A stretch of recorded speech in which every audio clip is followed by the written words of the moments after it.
Walter Pater.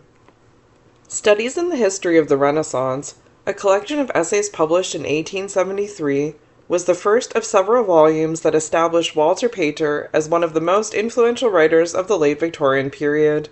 His flair for critical writing may have first been sparked when he was an undergraduate at Oxford, 1858 to 62, where he heard and enjoyed the lectures of Matthew Arnold, who was then professor of poetry. After graduation, Pater remained at Oxford, a shy bachelor who spent his life teaching classics. For the story of his earlier years, see The Child in the House, 1895, an autobiographical sketch that provides a helpful introduction to all of his writings. In view of his quiet disposition, Pater was surprised and even alarmed by the impact made by his books on young readers in the 1870s and 1880s. Some of his younger followers, such as Oscar Wilde and George Moore, may have misread him. As T.S. Eliot wrote somewhat primly, Pater's view of art, as expressed in the Renaissance, impressed itself upon a number of writers in the 90s and propagated some confusion between life and art, which is not wholly irresponsible for some untidy lives. It can be demonstrated that Pater's writings, especially his historical novel Marius the Epicurean, 1885, have much in common with the works of his earnest-minded mid-Victorian predecessors, but his disciples overlooked these similarities. To them his work seems strikingly different and, in its quiet way, more subversive than the head-on attacks against traditional Victorianism made by Algernon Charles Swinburne or Samuel Butler. Instead of recommending a continuation of the painful quest for truth that had dominated Oxford in the days of John Henry Newman, Pater assured his readers that the quest was pointless. Truth, he said, is relative. And instead of echoing Thomas Carlyle's call to duty and social responsibilities, Pater reminded his readers that life passes quickly and that their only responsibility is to enjoy fully this short day of frost and sun, to relish its sensations, especially those sensations provoked by works of art. This Epicurean gospel was conveyed in a highly wrought prose style that baffles anyone who likes to read quickly. Pater believed that prose was as difficult an art as poetry, and he expected his own elaborate sentences to be savored.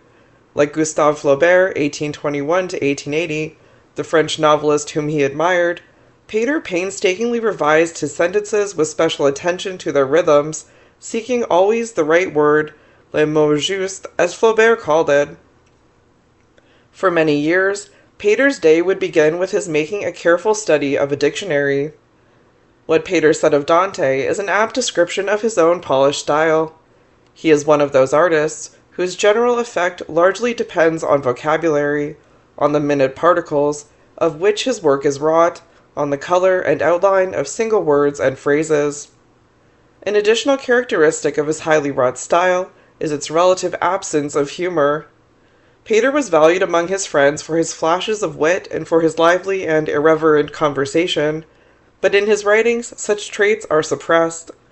As Michael Levy observed in The Case of Walter Pater, 1978, even for irony the mood of his writing is almost too intense.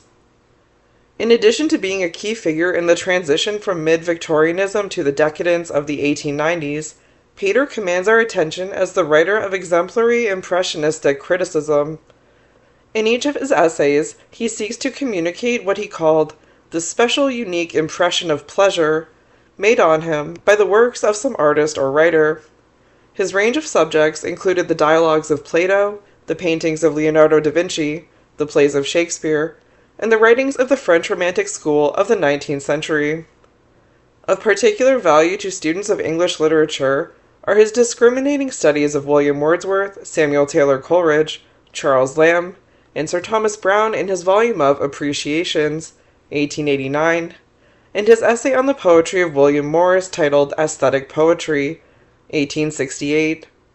These and other essays by Pater were praised by Oscar Wilde in a review in 1890 as absolutely modern in the true meaning of the term modernity, for he to whom the present is the only thing that is present knows nothing of the age in which he lives. The true critic is he who bears within himself the dreams and ideas and feelings of myriad generations, and to whom no form of thought is alien, no emotional impulse obscure. The final sentences of his Appreciations volume are a revealing indication of Pater's critical position. After having attempted to show the differences between the classical and romantic schools of art, he concludes that most great artists combine the qualities of both. To discriminate schools of art, of literature, he writes, is of course part of the obvious business of literary criticism, but in the work of literary production, it is easy to be overmuch occupied concerning them, for in truth, the legitimate contention is, not of one age or school of literary art against another, but of all successive schools alike, against the stupidity which is dead to the substance, and the vulgarity which is dead to form.